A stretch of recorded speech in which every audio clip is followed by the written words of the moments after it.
Hello students, welcome back.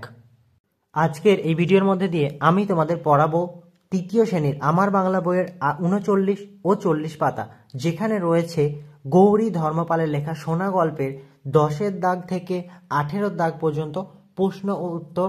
আগের একটা পার্টে আমরা গল্পটা বুঝেছি এবং ১ থেকে ৯-এর দাগে পর্যন্ত প্রশ্ন উত্তর সমাধান করেছি। তোমরা সেটা দেখবে, তারপরে এই ভিডিওটা দেখবে। তো ১০-এর দাগে দেখো কি বলা হচ্ছে, একই অর্থের শব্দ পাঠ থেকে খুঁজে নিয়ে লেখো। অর্থাৎ এখানে যেগুলো দেয়া রয়েছে, এই যেমন অন্যগ্রাম, কনক, এই একই অর্থের শব্দ পড়ায় রয়েছে, গল্পে রয়েছে, সেগুলো লিখতে হবে। এখানে কিন্তু জায়গা নেই, তাই আমরা অন্য একটা খাতায় করে নিয়েছি। তোমরা দেখতে থাকো। তোমরা দেখবে প্রথমে ছিল অন্যগ্রাম। অন্যগ্রাম মানে ভিনগা। অন্যগ্রাম মানে কি? ভিনগা। এই ভিনগা কথাটা কিন্তু গল্পে ছিল, তাহলে আমরা গল্প থেকে খুঁজে খুঁজে লিখছি।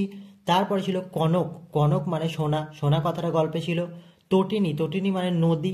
নদী কথাটা গল্পে ছিল, তাহলে তটিনী মানে নদী। কঙ্কন। কঙ্কন মানে কাকন। কঙ্কন মানে কি? কাকন। নীর। নীর মানে জল। নীর মানে কি? জল। নির্মল মানে পরিষ্কার। তাহলে এই কটা তোমরা করে নেবে। ১০-এর দাগটা হলো। এবারে ১১-র দাগেরটা করার জন্য আবার তোমরা বই খুলে নেবে। সেখানে দেখো গল্পের ঘটনাক্রম সাজিয়ে লেখো। এখানে কিছু বাক্য দেওয়া রয়েছে, সেগুলো গল্পে কেমনভাবে ঘটনাগুলো ঘটেছে, কোন ঘটনা আগে ঘটেছে পরে ঘটেছে, সেভাবে সাজিয়ে লিখতে হবে। তোমরা প্রথমে এই ৫টা বাক্য ভালো করে পড়ে নেবে। আমি পড়ে নিয়েছি।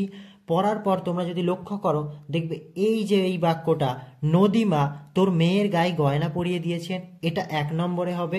এটা ১১.১ অর্থাৎ ১১ দাগের প্রশ্ন, আর এটা প্রথমে হবে, সেজন্য ১১.১ দিয়েছি।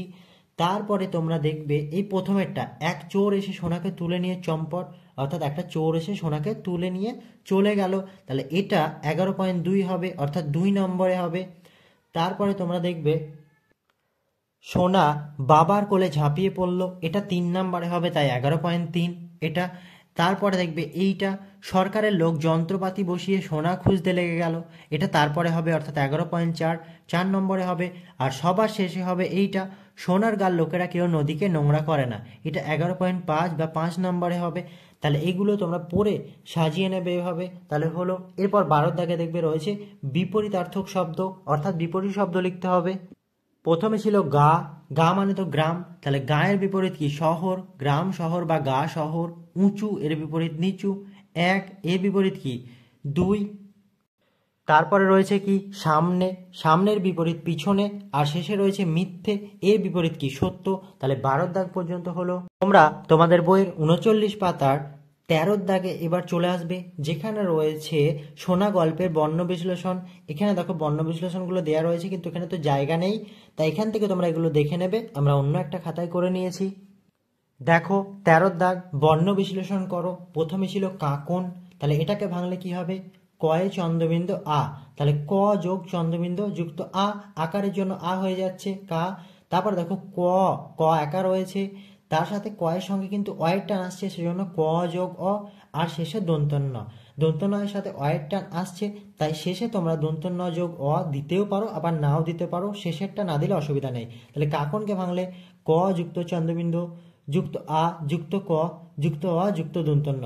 আর এখানে ব্যঞ্জন বর্ণ কি কি রয়েছে? ক, ক আর দন্তন্য, এগুলোর নিচে কিন্তু হসন্ত চিহ্ন দিতে হবে। এরপর দেখো কি রয়েছে? পরিষ্কার। পরিষ্কারকে ভাঙলে কি হবে? দেখো প্রথমে প রয়েছে, প, সেজন্য প যোগ অ। তারপরে রয়েছে রয় হস্যি, তাই র যুক্ত হস্যই। তারপরে দেখো পেটকাটা মূর্ধন্য শয় কয় আকার, সেজন্য পেটকাটা মূর্ধন্য স যুক্ত ক যুক্ত অ। আর শেষে র রয়েছে, সেজন্য র। র যোগ অ শেষে দিতে পারো বা অ না দিতেও পারো, অসুবিধা নেই। তাহলে এখানে দেখো প, র, পেটকাটা মূর্ধন্য স, ক, আর এই র, এগুলো ব্যঞ্জন বর্ণ, এগুলোর নিচে হসন্ত চিহ্ন হবে, তাহলে পরিষ্কার এটাও হলো। তারপরে দেখো রয়েছে চম্পট। চ, চ তো ব্যঞ্জন বর্ণ, এর সাথে অয়ের টান আসছে, সেজন্য কি হবে? চ যুক্ত অ যুক্ত ময়ে পয়ে। দেখো ম যুক্ত প, ময়ে পয়ে। ময়ে প দুটোই ব্যঞ্জন বর্ণ, এর মাঝে কিন্তু অ হবে না, কিন্তু ময় পয়ের পরে অ হবে। ম যুক্ত প যুক্ত অ। শেষে রয়েছে ট যুক্ত ট যুক্ত অ, টয়ের পর অ দিতে পারো বা না দিতেও পারো, আমি দিইনি, তোমরা দিলে দিতে পারো, না দিতেও পারো, দুটোই ঠিক। তাহলে চম্পটকে ভাঙলে চ যুক্ত অ যুক্ত ম যুক্ত প যুক্ত অ যুক্ত ট হবে। এখানে দেখো চ, ম, প, ট, এগুলো ব্যঞ্জন বর্ণ, এগুলোর নিচে কিন্তু হসন্ত চিহ্ন দিতে হবে। তারপরে রয়েছে দেখো যন্ত্রপাতি, এটাকে ভাঙলে কি হবে দেখো, উন্ত জ যুক্ত অ, দন্ত নয় তয়র ফালা, সেজন্য দন্ত ন যুক্ত ত যুক্ত র, র ফালাটা র হয়ে যাবে। তারপরে যুক্ত পয় আকার রয়েছে, প যুক্ত আ যুক্ত তয় হস্যি, সেজন্য ত যুক্ত হস্যই, তাহলে যন্ত্রপাতিকে ভাঙলে এটা হবে। আর উন্তর্জ দন্ত ন ত র প আর ত, এগুলো ব্যঞ্জন বর্ণ, তাই এদের নিচে হসন্ত চিহ্ন হবে। তারপরে কি রয়েছে দেখো, নদী মাতৃকা, দন্ত ন, এটা কিন্তু ব্যঞ্জন বর্ণ রয়েছে, সেজন্য দন্ত ন যুক্ত অ হবে। দয়ে দীর্ঘি, সেজন্য যুক্ত দ যুক্ত দীর্ঘই, দীর্ঘিটা দীর্ঘই হয়ে যাচ্ছে, যুক্ত ময় আকার, সেজন্য ম যুক্ত আ, যুক্ত তয় রি, সেজন্য ত যুক্ত রি। তারপর রয়েছে কয়াকার যুক্ত ক যুক্ত আকার, তাহলে নদী মাতৃকাকে ভাঙালে কিন্তু এটা হবে। আর দন্ত ন দ ম ত ক, এগুলো ব্যঞ্জন বর্ণ, এগুলোর নিচে হসন্ত চিহ্ন দিতে হবে। এরপরে শেষেরটা দেখো কি রয়েছে, হিরণ্যবক্ষা, এটাকে বর্ণ বিশ্লেষণ করলে দেখো কি হয়, হয় হস্যিকার রয়েছে, সেজন্য হ যুক্ত হস্যই, এই হস্যিকারটা হস্যই পরিণত হবে। তারপর দেখো র রয়েছে, র ব্যঞ্জন বর্ণ, সেজন্য র যুক্ত অ, তার সাথে অ যোগ হবে, যুক্ত মূর্ধন্যয়ে জফালা, সেজন্য মূর্ধন্য যুক্ত উন্তর্জ, জফালাটা উন্তর্জ হয়ে যাবে। তারপর রয়েছে ব, ব তো ব্যঞ্জন বর্ণ রয়েছে, সেজন্য ব যুক্ত অয়ের টান আসবে। আর দেখো কয় পেট কাটা মধ্যনস্বয় আকার আছে, সেজন্য যুক্ত ক যুক্ত পেট কাটা মধ্যনস্বয় যুক্ত আ, এটা হয়ে যাবে। তাহলে হিরণ্যবক্ষা, এটাকে ভাঙলে কি হবে দেখো, হ যুক্ত হস্যই যুক্ত র যুক্ত অ যুক্ত মূর্ধন্য যুক্ত উন্তর্জ যুক্ত ব যুক্ত অ যুক্ত ক যুক্ত পেট কাটা মধ্যনস্বয় যুক্ত আ, আকারের জন্য আ। আর এখানে হ র মূর্ধন্য উন্তর্জ ব ক পেট কাটা মূর্ধন্য স, এগুলো রয়েছে ব্যঞ্জন বর্ণ, সেজন্য এগুলোর নিচে হসন্ত চিহ্ন দিতে হবে। তাহলে এর মধ্যে দিয়ে বর্ণ বিশ্লেষণগুলো কিন্তু সম্পূর্ণ হলো। 14 দাগে সেখানে কি বলা হচ্ছে দেখো, কার্য কারণ সম্পর্ক নির্ণয় করে পাশাপাশি বাক্যে লেখো। 14-1 বলা হচ্ছে, মেয়েকে আঁচল দিয়ে ঢেকে ঢুকে চাষির বউ বাড়ি নিয়ে এলো। তাহলে আঁচল দিয়ে ঢেকে কেন বাড়ি নিয়ে আসলো, সেই কার্যকারণগুলো লিখতে হবে। কি হবে দেখো, মেয়েকে আঁচল দিয়ে ঢেকে ঢুকে চাষির বউ বাড়ি নিয়ে এলো কারণ নদীমা মেয়ের সারা গায়ে সোনা পরিয়ে দিয়েছিল। তাহলে সোনা পরিয়ে দিয়েছিল, তাই কিন্তু মেয়েকে আঁচল দিয়ে ঢেকে ঢুকে বাড়ি নিয়ে আসা হলো। তাহলে 14-1 হলো।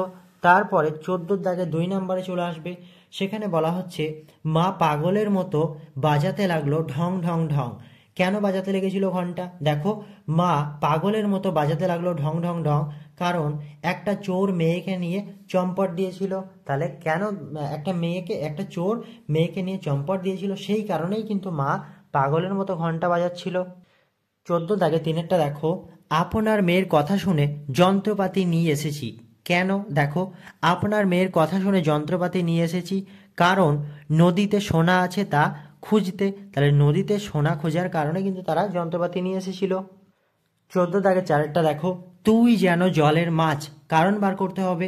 তুই যেন জলের মাছ কারণ সোনা জলে মাছের মতো সাঁতার কাটে, মাছের মতো সাঁতার কাটতে পারে, তাই তাকে জলের মাছ বলা হয়েছে। 14-4 হলো। তারপরে 15 দাগে রয়েছে বাক্য রচনা করো, সেগুলো আমরা করব। প্রথমে রয়েছে হামাগুড়ি, হামাগুড়ি দিয়ে বাক্য রচনা করতে হবে। দেখো আমরা কি লিখেছি, চাষির ঘর আলো করে সোনা উঠোনে হামাগুড়ি দেয়। দেখো হামাগুড়ি কথাটা এখানেও রয়েছে, এখানেও রয়েছে, তাহলে হামাগুড়ি দিয়ে বাক্য রচনা হলো। তোমরা এই হামাগুড়ির নিচে দাগ দিয়ে দেবে, তাহলে ভালো হবে। তারপরটা দেখো কি রয়েছে, হনহনিয়ে, হনহনিয়ে দিয়ে একটা বাক্য আমরা লিখেছি।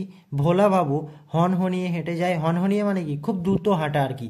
তাহলে হনহনিয়ে কথাটা এখানে রয়েছে, তাহলে হনহনিয়ে দিয়ে একটা বাক্য হলো, তোমরা লিখে ফেলবে।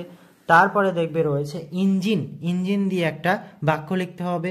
মাঝ রাস্তায় গাড়ির ইঞ্জিন বন্ধ হয়ে গেল, ইঞ্জিন কথাটা এখানেও রয়েছে, এখানেও রয়েছে, তাহলে ইঞ্জিন দিয়ে একটা বাক্য হচ্ছে, এমন বাক্য লিখতে হবে যার মাঝে এই কথাটা থাকবে, তাহলে সেটা বাক্য রচনা হবে।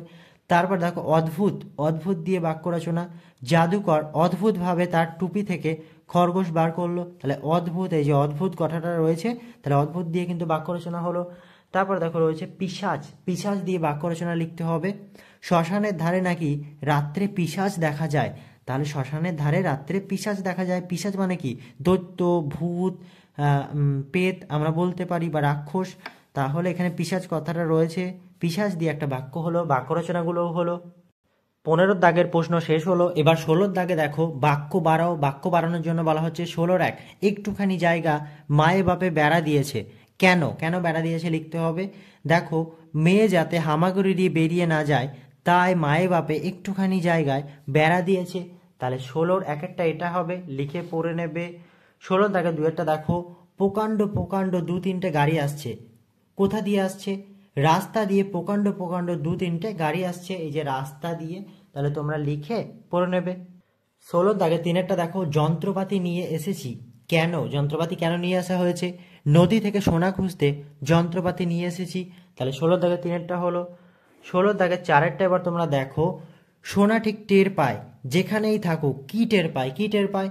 নদীতে কেউ নোংরা করলে সোনা ঠিক টের পায় যেখানেই থাকুক। তাহলে নদীতে যদি কেউ নোংরা ফেলে, সোনা যেখানেই থাকুক টের পেয়ে যায়।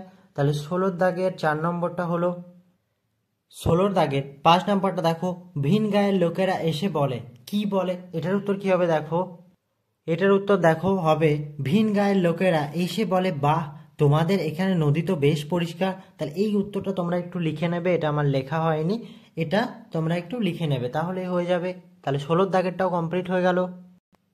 এবারে 17 দাগে দেখো কি প্রশ্ন রয়েছে, নদীতে কোন কোন প্রাণী বাস করে? সাঁতার কাটতে পারে কোন পাখি? দুটো প্রশ্ন রয়েছে, উত্তর লিখতে হবে। দেখো, নদীতে মাছ, ব্যাঙ, সাপ, শামুক, কুমির, কাঁকড়া, চিংড়ি, শুশুক বাস করে। তাহলে এই সব প্রাণীগুলো কিন্তু নদীতে বাস করে। হাঁস ও পানকৌড়ি সাঁতার কাটতে পারে। হাঁস ও পানকৌড়ি এরা কিন্তু সাঁতার কাটতে পারে। 18 দাগের প্রশ্নটা এবার দেখো, সোনা গল্পটি থেকে তোমরা কি শিখলে তা লেখো। গল্পটির আর একটি নাম দাও।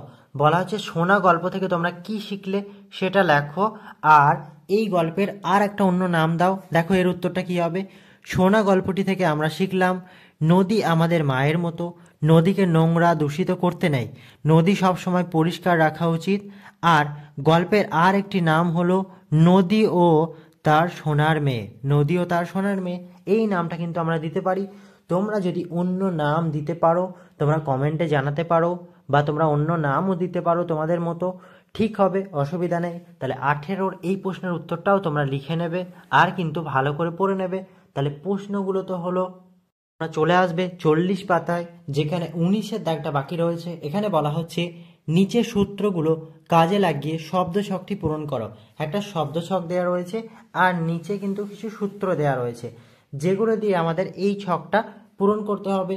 প্রথমে দেখো, উপর নিচ। উপর নিচ মানে এরকম ভাবে লিখতে হবে, আর পাশাপাশি, পাশাপাশি মানে এভাবে লিখতে হবে। উপর নিচে প্রথমে বলা হচ্ছে, এখানে মাথা রেখে ঘুমোতে আরাম। 1 দাগে উপর নিচে বলা হচ্ছে এখানে মাথা রেখে ঘুমোতে আরাম। তাহলে কোথায় মাথা রেখে ঘুমোতে আরাম? নরম বালিশ, কিন্তু সেজন্য আমরা 1 দাগে দেখো লিখে নিয়েছি নরম বালিশ। দন্ত নরম, নরম বাকালয়সি তালবসা বালিশ। এই যে উপর নিচ হচ্ছে, তোমরা দেখে নাও। তারপরে 2 দাগে দেখো বলা হচ্ছে জলের জীব। জলের জীবকে কি বলা হয়? জলের জীবকে বলা হয় মাছ। তাই 2 দাগে উপর নিচে দেখো মাকাচ্ছ মাছ আমরা লিখে নিয়েছি।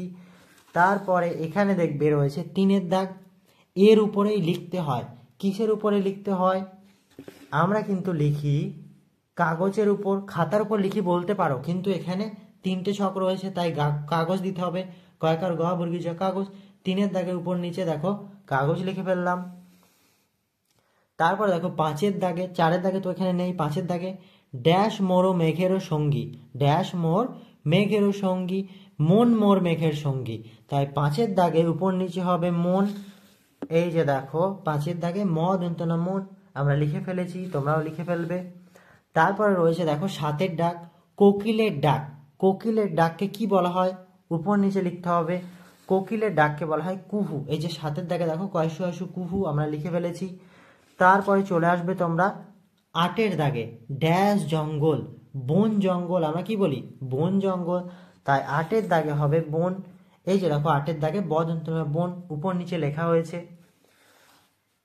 তারপরে দেখো 10 দাগে, বৃষ্টি হলে প্রয়োজন। বৃষ্টি হলে কি প্রয়োজন? বৃষ্টি হলে তো ছাতা প্রয়োজন। তাই 10 দাগে উপর নিচে দেখো 6 দাগে ছাতা লিখেছি। এবারে আমাদের করতে হবে পাশাপাশি, মানে এইভাবে। 1 নম্বরে দেখো, নদী যার মায়ের মতন। নদী যার মায়ের মতন তাকে কি বলা হয়? নদী মাতৃকা। এই যে দেখো 1 দাগে দুটো নদ দেখি নদী, ময়াকার তৈরি করাকার নদী মাতৃকা হয়ে গেল। তোমরা লিখে ফেলবে, হয়তো দেখো ময়াকারটা লেখা ছিল, দন্ত নটা এগুলো লেখা থাকবে, বাকিগুলো কিন্তু আমাদের লিখে ফেলতে হবে। কয়াকারটাও লেখা ছিল, বাকিগুলো লিখে ফেলতে হবে। পাশাপাশিতে এরপরে 4-এর দাগে দেখো ধান ও ড্যাশ আমাদের প্রধান খাদ্য, ধান ও গম কিন্তু আমাদের প্রধান খাদ্য। তাহলে 4-এর দাগে পাশাপাশি হবে গম ও গম। এখানে দেখো গম ও দুটোই কিন্তু আগে লেখা হয়ে গেছিল, তাহলে এটা আর কিছুই লিখতে হবে না। এরপরে দেখো 6-এরটা মামার বাড়ি ভারী ড্যাশ কিলচর নাই, মামার বাড়ি ভারী মজা। তাহলে 6-এর দাগে পাশাপাশি হবে মজা। এই যে দেখো ম বলি জায়গার মজা, তোমরা লিখে নেবে যদি না হয়ে থাকে। 7 নম্বরে দেখো মন্দ লোক, মন্দ লোক মানে কি? মন্দ লোক হচ্ছে কুজন, কুজন বলা হয় মন্দ লোকদের আরেক কথায়, তাই 7-এর দাগে পাশাপাশি হবে কয়সী জ দন্ত ন কুজন। তাহলে এটা হলো। এরপর চলে আসবে 8-এর দাগে অনেক, অনেককে কি বলা হয়? অনেককে বলা হয় বহু।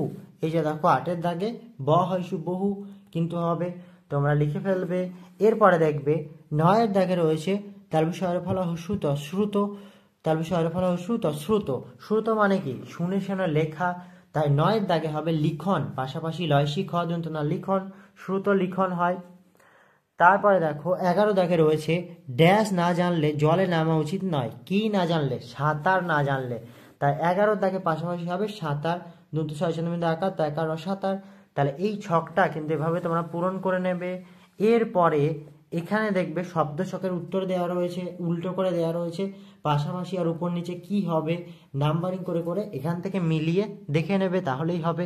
আর আমাদের আজকের এই ভিডিওটা শোনা গল্পের বাকি প্রশ্নোত্তরগুলো নিয়েই থাকছে। আশা করি ভিডিওটা তোমাদের প্রত্যেকের ভালো লাগবে। ভিডিও ভালো লাগলে অবশ্যই একটা লাইক করে চ্যানেলটি সাবস্ক্রাইব করে সাথে থেকো। প্রত্যেকে মন দিয়ে পড়াশোনা করো, সুস্থ থাকো, স্বাভাবিক থাকো। প্রত্যেকে অনেক ধন্যবাদ।